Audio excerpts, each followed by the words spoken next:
This pickup is different from most pickups that you'll see in the market. What makes it different, and is it worth the money? Let's find out.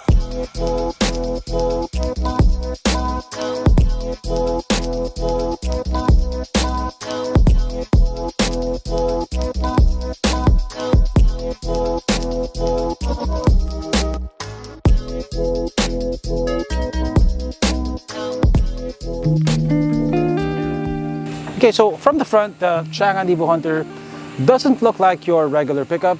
It's not quite boxy like most modern pickups. It's more sleek than rugged.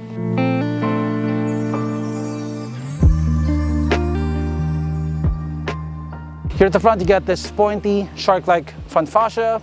You have these L-shaped LED headlamps. You have a body-colored grille over here. You have this chunky-looking bumper. Now, the Changan Nevo Hunter comes in two variants in the Philippines. You have a 4x2 variant and a 4x4 variant. This one over here is the 4x2 variant, which is obviously the less expensive variant. But even though it's the less expensive variant, you still get a lot of features here. Like you get a 360 camera, you get a camera here at the front, you get cameras on the side mirrors, you get parking sensors all around the car. The 4x4 and the 4x2 variant look very similar. Like the 4x4 variant, this also gets these plastic fender moldings, which protect the fenders from scratches. You have these 18-inch wheels finished in gloss black. They're wrapped in 265 50 series Chow Yang tires, which are a Chinese brand, obviously. You have four-wheel disc brakes here. You have power folding mirrors with repeaters. Of course, you have your cameras over here. You get functional roof rails, and listen to this. They're made of metal. You have plastic step boards down here. You have a smart locking system to lock or unlock the vehicle. Just press this button. Now, the Changan Nevo Hunter has this quirky feature. As you'll see later, it doesn't have a start-stop button. If you unlock the car, it automatically starts. And if you lock it, it automatically turns off. Now, we'll talk more about that later. I feel like that's going to be a love it or hate it feature for a lot of people. Going here at the back, you have a plastic sport bar. Now, here on the passenger side, we have our charging port. Now, the Nevo Hunter comes with a GBT charging port, which is the standard in China. Here in the Philippines, you'll also find GBT charging ports, although they're not as many as Type 2 charging ports. Now, Changan will provide you with a home charger, so charging at home is not going to be a problem. Looking for public charging stations, though, is going to be more of a challenge than other regular PHEVs. Yeah, you got this rail over here for securing your stuff. You have these tail lamps over here, which are part LEDs and part halogen. You have a body-colored bumper here with rear parking sensors. The tailgate is assisted.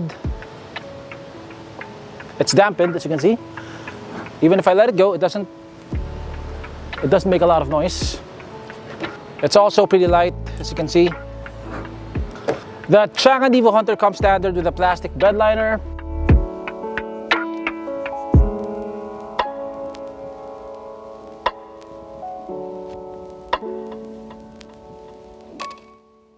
Okay, now thankfully the Nevo Hunter comes with hood struts, which makes opening the hood a lot easier. But as you can see over here, it only opens up to this point over here, which could make accessing the engine bay a bit tricky, as you don't have a lot of space here.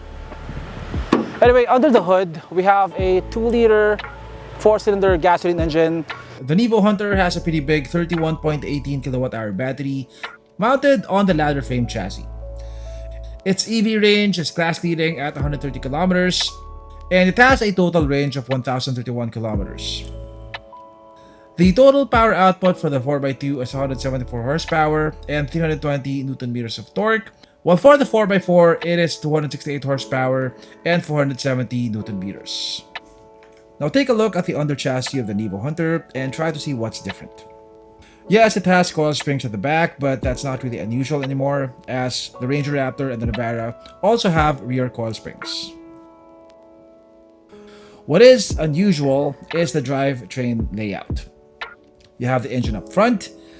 It's technically rear-wheel drive, but there is no propeller shaft connecting the engine to the rear wheels, meaning the engine does not turn the wheels at all. Its only job is to charge the battery, and the battery feeds a rear-mounted electric motor. Think Nissan Kicks, but with a much bigger battery and a charging port. Also, look at how the motor is mounted. It sits right on the differential housing of a rigid axle, which makes it unsprung weight, meaning the springs don't support the motor's mass. Now, normally, higher unsprung weight negatively affects ride quality and handling, but we'll find out later if that's actually the case. Also, because the motor is part of the rear axle assembly, it moves with the suspension. So every bump you hit, the motor goes along for the ride. Now, I'm not going to make conclusions yet, but let's just say that most electric motors in most cars aren't exposed to that level of vibration.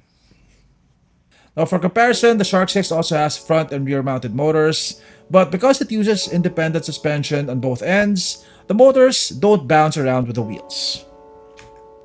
One more thing that makes it different is that it lacks a start-stop button. Now, we'll talk more about that and more after a brief word from our sponsor. Introducing the AtoSport Mobility Scooter, the world's most innovative mobility scooter. It folds into a small suitcase size and it has wheels so you can move it around like a trolley. It separates into two parts. It has leather seats and grips, an illuminated LCD dashboard, enhanced lighting for extra visibility. You can install optional armrests. It's perfect for seniors as it's easy to lift and unfolds in seconds.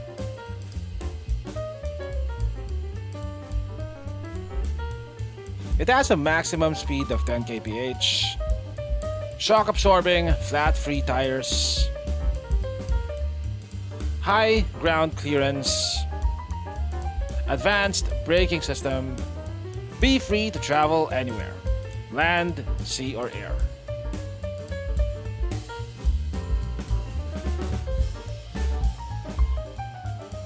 It has 20 kilometers of continuous driving range.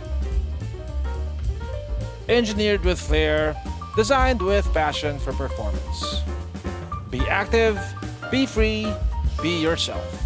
AtoSport, moving life.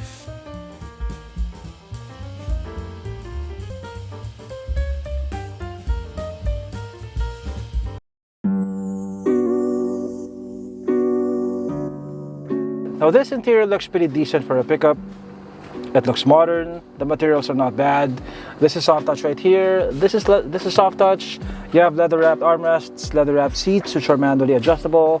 You have a leather wrapped steering wheel, although I'm pretty sure this is faux leather. It's not bad, especially for a base model pickup. Although when it comes to Chinese cars, my standards tend to be a bit higher. Like I would expect much better materials and much better tech in general. Like these screens over here, I'm not a fan of the way it's split in half right here. Like on most modern Chinese cars, that's seamless. Here it looks like it's joined together awkwardly. The quality of the screens also is not as good as on most Chinese vehicles. But yeah, compared to mainstream brands, I think this is more than adequate. Now this has wireless Apple CarPlay, wireless Android Auto. You also get a 360 camera, although the quality again is not as good as on a lot of Chinese vehicles. You have a digital instrument cluster. The resolution isn't that amazing. Also, the font tends to be a bit small. It's a bit harder to read when you're driving. Now, there's a distinct lack of controls here on the center console. It's actually almost completely barren here. There are no buttons, no knobs. Now, like I said before, this does not come with a start-stop button. When you unlock the car, it automatically turns on, and when you lock it, it automatically turns off. Now, eventually, you'll probably get used to it, but also, on the other hand, you kind of waste a lot of energy just by sitting in the car. Like right now, I've been sitting here for the past 40 minutes or so. The car is just running, and I have no means of turning it off. Unless I lock the car, which I can't do because the door is open right now, because I have to film. The good thing about this is that you have a lot of battery life. Like I've been here for, like I said, 40 minutes, and the battery percentage barely moved. Yeah, in terms of tech, you also get a wireless phone charger here. You have USB ports, of course. Your USB ports are underneath the center console. In terms of storage, the glove box is pretty decently sized. It's not dampened though. You have a lot of storage underneath the center armrest. You don't have an air vent down there, so you can't use that as a cooler. It's pretty wide. I have a lot of room for my feet, and headroom is not a problem, of course. You have grab handles here. There's no grab handle on the driver's side. You have vanity mirrors here. You don't have lights. Also, there is no vanity mirror on the driver's side, and you also get an eyewear holder up here. Now here at the back, space is quite adequate. You get more space here than the Navara, but not as much as on the Triton and the Ranger. Leg room is about this much. That's about 5 inches. Headroom is about this much. You get 2 air vents back here, 1 USB-A port. There is no center armrest, and you don't get any cup holders here. You only get bottle holders on the door cards. Yeah, grab handles here, grab handle here, and you get map pockets in both front seats. Yeah, it's relatively comfortable.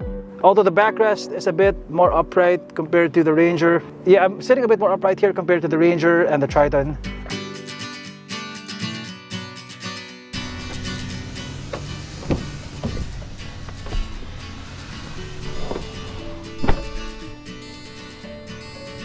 Drive.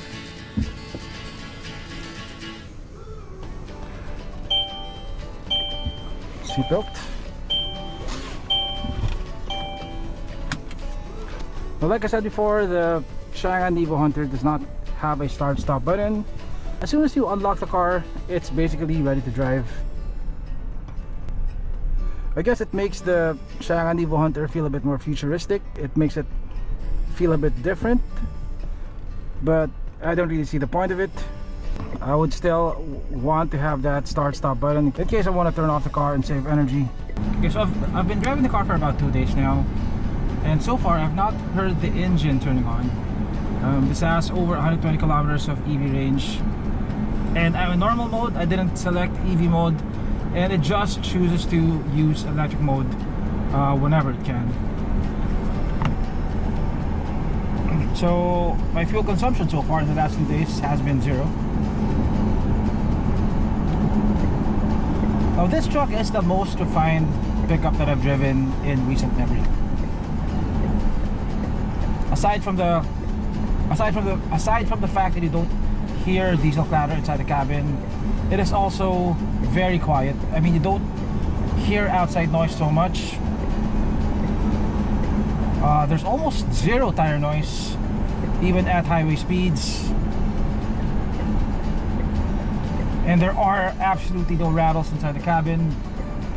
The ride quality is also excellent for a pickup. Not just for a pickup, even for an SUV. I think the ride quality of this pickup is not just on par, but better than a lot of SUVs. The steering has a nice weight to it. It doesn't feel overly boosted. If you're coming from one of the legacy pickups, this is gonna be I don't want to seem like I'm exaggerating, but it's gonna be a mind-blowing experience. It's so different from the way legacy pickups drive. It's just a completely different experience.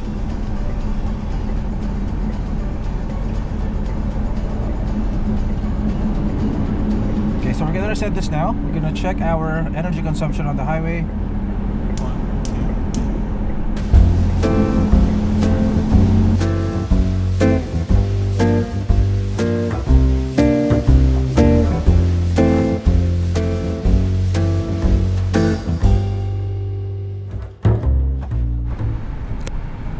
Okay, so we've been traveling for about almost 18 kilometers now. So far we've consumed about 7 kilometers of range, and we're doing an average of 16.2 kilowatt hours every 100 kilometers, which is not bad for a pickup of this size. Like most hybrids, the Changan has multiple driving modes which affect your fuel economy or energy economy. So you can set it in EV mode, and in EV mode, it does 16.2 kilowatt hours every 100 kilometers on the highway, and about 17.3 kilowatt hours every 100 kilometers in city traffic. You can also set it to prioritize fuel, or you can set it to automatic. In auto mode, it would rarely turn on the engine unless you try to accelerate quickly, or unless the battery goes down to a certain level.